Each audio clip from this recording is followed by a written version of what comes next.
in a written form so I wouldn't get lost in my thoughts like I usually do. Pour les personnes francophones, je vais vous adresser quand même la parole aussi en français tout à l'heure. Alors patientez s'il vous plaît.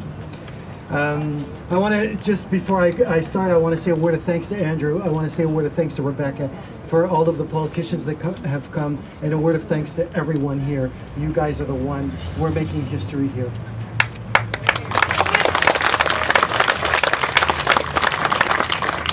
My name is Christopher.m4v. My wife and I have lived with multiple sclerosis since April 29th, 1992. We weren't even married when I was diagnosed, and I thought that this uninvited guest in my life would prevent my beautiful girlfriend, Claire Mallon, from committing her lifelong love to me. But when I tried to let her go the following day in the hospital, on April 30th, 1992, she looked into my teary eyes and said something like, "You're not getting away that easily." Well, we'll be celebrating 18 years of marriage this October.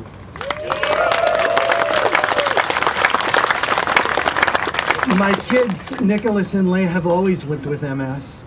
If you've been around the MS circles for any length of time, I'm sure, in fact, we've heard it already today, the expression, "I have MS, but the MS doesn't have me." Well, MS not only had its grip on me, it had its grip on my entire family. I'm not being defeatist, I'm just being realistic. It would be a lie for me to say that every day my children didn't live disappointment when I said, "Sorry Nick, sorry Leah, Dad can't do it today, he's too tired. Dad can't walk properly today, sorry I can't go to the soccer practice with you."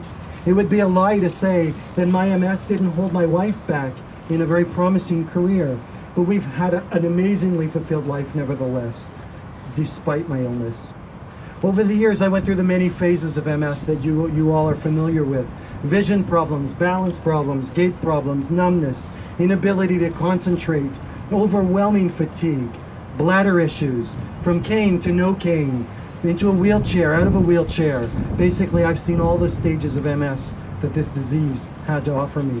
Some people are worse, and some people never progress. That's the insidious nature of this disease. We just never know where tomorrow will lead us.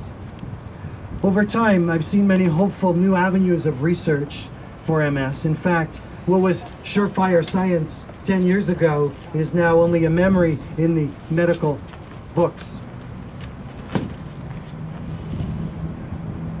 Like all of you, I've seen many, many theories of MS over the years. And I started to become, after a while, a little bit blasé and incredulous every time there was something new about MS and MS research.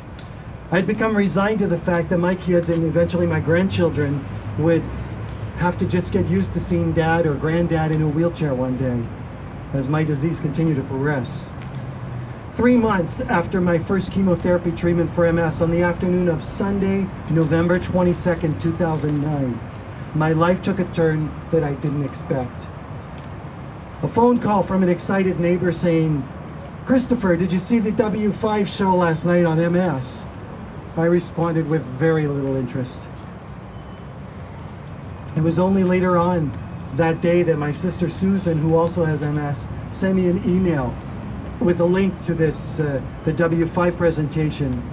I watched it once and I thought, oh, just another hoax. A word that we've been far too familiar with in the media since that time, since that date.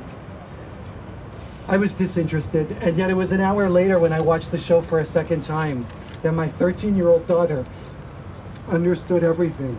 And she said two things to me, Dad. She said, "Dad, we're going to Italy and you're going to get better." Well, I questioned her real intention because I thought she should have said, "You're going to get better and we're going to go to Italy."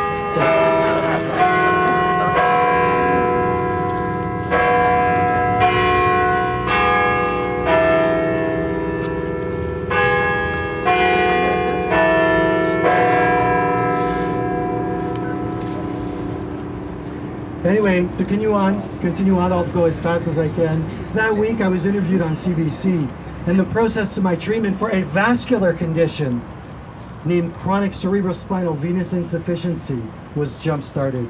On December 1st, 2009, I received my first Facebook message from a complete stranger.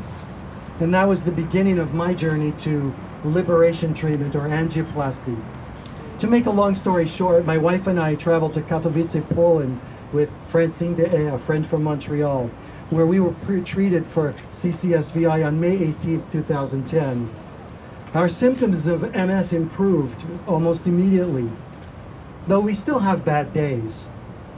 In my case, I feel like I've turned the disease clock back by about 5, maybe 6 years, and that there's something that no MS therapy was able to do for me. Some call it the placebo effect, others call it a hoax.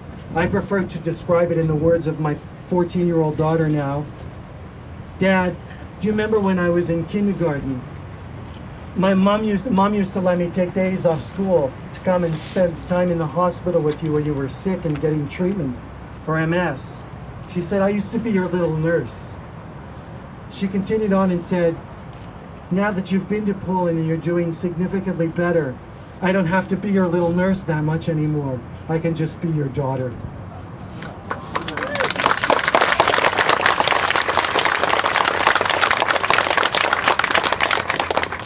Some of the most profound truths are indeed spoken out of the mouths of children, those who grow up suffering silently, the voiceless victims of a disease that robs so many people and their families of quality of life. I want to tell you about a friend of mine, Marcel.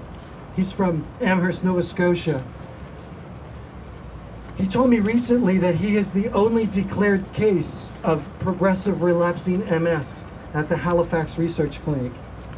Marcel has been told that there is no available treatment for him and for his MS. He has a 5-year life sentence imposed on him. Marcel's only offer from the MS clinic was a prescription of more narcotics that would allow him to cope with the pain of a disease as he slowly wastes away into an abyss of despair. Marcel made a passionate plea for his life to the Canadian Minister of Health, not for himself, as he knows he's going to die from MS if he doesn't get this treatment. He made this plea for his 9-year-old daughter. In his letter he wrote, "From onset, my prognosis was 5 years at best, as my internal organs are affected the most. Death will result from either asphyxiation, dehydration, or both. I have a steady rate of progression and expect to no longer walk by this spring. Death will follow shortly after. It's not true that people don't die from MS. Unless we speak up today for the Marcels in this world, they will never be remembered. They will become forgotten as people who die weekly from MS. We don't want them to remain forgotten. We want to remember them. We want to fight for them to have the right for basic medical treatment in Canada."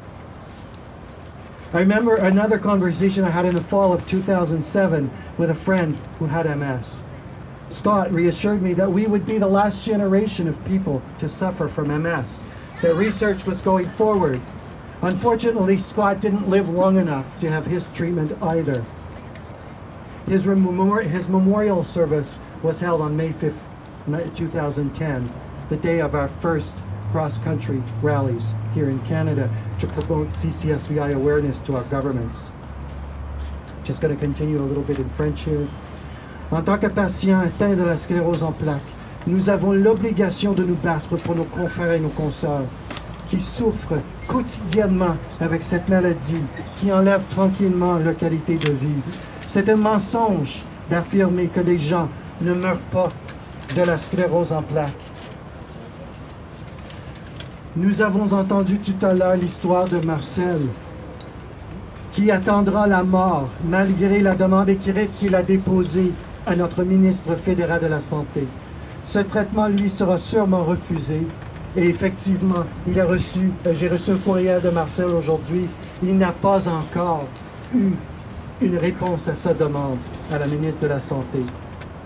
Il laissera une famille dans le deuil et une fillette de 9 ans qui posera toujours la question: pourquoi n'ont-ils pas voulu m'aider, mon père? Ou pourquoi ils n'ont pas voulu aider mon père avec une intervention si simple? Le corps médical qui refuse ce traitement aux patients atteints de la sclérose en plaques devra répondre à ces questions pendant les années à venir.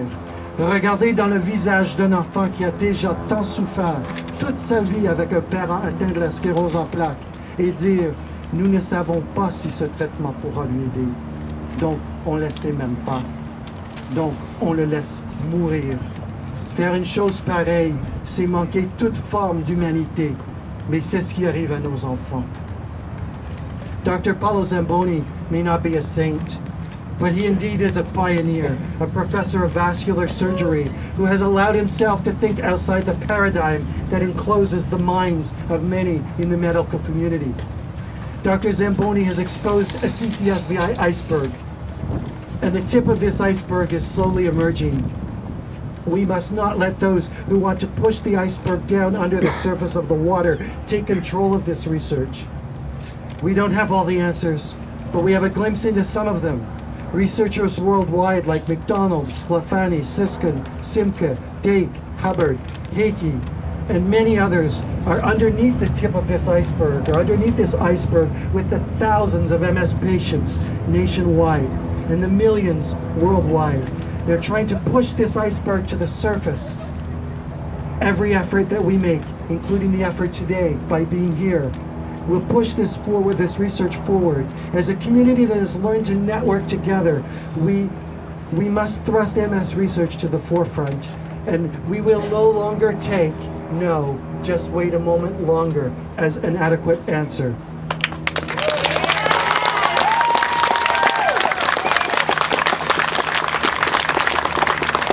As I finish, it is discouraging to be in the middle of this turf war with some of the greatest medical minds we've known. It's confusing and frustrating as a patient with a chronic, lifelong illness to see the division that we're living in the medical community and how this separation creates unnecessary waits for potential treatment. It causes outrage to see an organization that exists for us that is not adequately defending our fundamental rights as MS patients.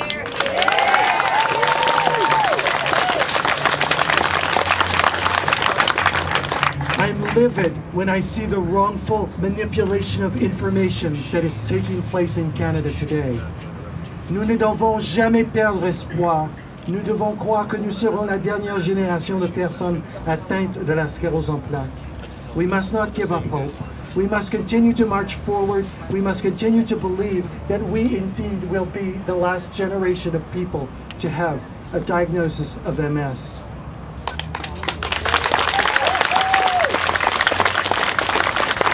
I trust that no one in our nation will ever hear the words that I heard on that day in April of '92. Mr. Alkenbrecht, you have multiple sclerosis. Through further research into the area of chronic cerebrospinal venous insufficiency, we will indeed end MS. It's not true that people don't die from MS. Ce n'est pas vrai que la sclérose en plaques ne tue pas. Wake up, Canada. Réveillez-vous, Canada.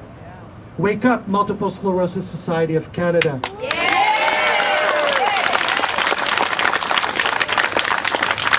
Wake up, Honorable Minister of Health. Réveillez-vous, Honorable Ministre de la Santé. Thank you for listening. It's been a pleasure.